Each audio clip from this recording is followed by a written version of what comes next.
ସବୁ ବରଷ ବାଗିର ଇ ବରଷ ବି ଉତାଲଗଡ଼ ନାଟ୍ୟ ସଂସଦ ତରଫରୁ ଗୋଟିଏ ସ୍ୱେଚ୍ଛାକୃତ ରକ୍ତଦାନ ଶିବିର ତାଲପଦର ଠାନେ ଅନୁଷ୍ଠିତ ହେବ। ଏନେଇ ଏକ ଚୂଡ଼ାନ୍ତ ବୈଠକ ସୋମବାର ସନ୍ଧ୍ୟା 8ଟାରେ ତାଲପଦରରେ ଅନୁଷ୍ଠିତ ହୋଇଥିଲା।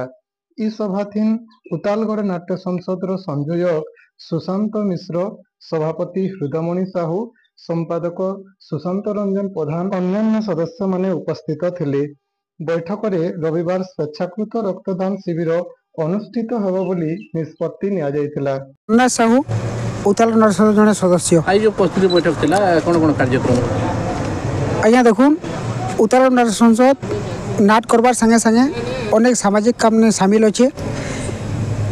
প্রায় রক্তদান শিবির সবু বর্ষ হেসি ইনো এই বর্ষ এবার রবিবার দিনে আমি আয়োজন করবার বিচার করছু।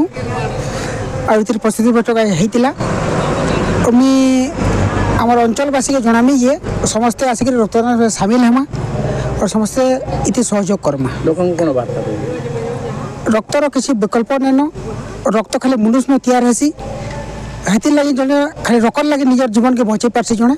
হেতির লাগি বলি আপন মানে সামিল হবার আমি অনুরোধ করছি।